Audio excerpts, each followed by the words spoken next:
एक स्टॉल भी लगाने को मिलेगा। मंगलराम चाट भंडार बाजार, वहाँ तो बड़े बड़े लोग आते हैं चाट खाने के लिए।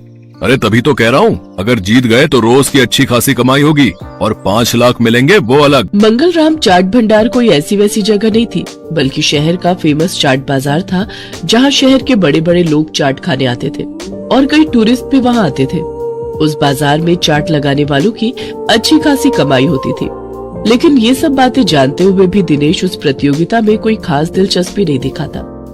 मंगल चाट भंडार है तो मुझे क्या, मैं जहाँ हूँ वहीं ठीक हूँ, मुझे इन सब से कोई फर्क नहीं पड़ता। उधर भोला और राजू उस कंपटीशन के बारे में सुनकर आपस में कहते हैं, सुन भोला, इस कंपटीशन को तू जीते या मैं, मुझे कोई फर्क नहीं पड़ता, बस कोई और नहीं जीतना चाहिए।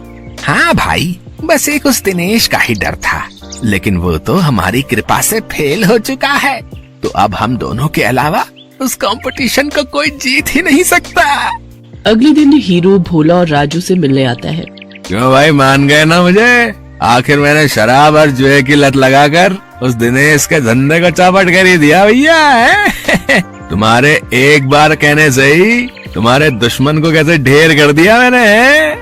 अगर वो ढेर नहीं होता तो हमारा धंधा आबाद कैसे होता भाई?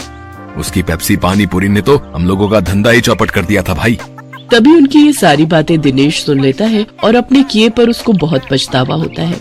मैं भी कितना बेवकूफ था जो इन पाखंडियों के झांसे में फंस गया और बर्बाद हो गया, लेकिन अभी भी कुछ नहीं बिगड़ा है। मैं इन सबको मजा चखाऊंगा, मैं इस प्रतियोगिता में हिस्सा जरूर लूंगा। यही बात मन में ठाने दिनेश उस चाट प्रतियोगिता में हिस्सा लेता है और अपनी पेप्सी वाली पानीपुरी की रेसिपी से इस कॉन्टेस्ट को जीत लेता है, जिससे उसे 5 लाख का इनाम मिल जाता है। साथ ही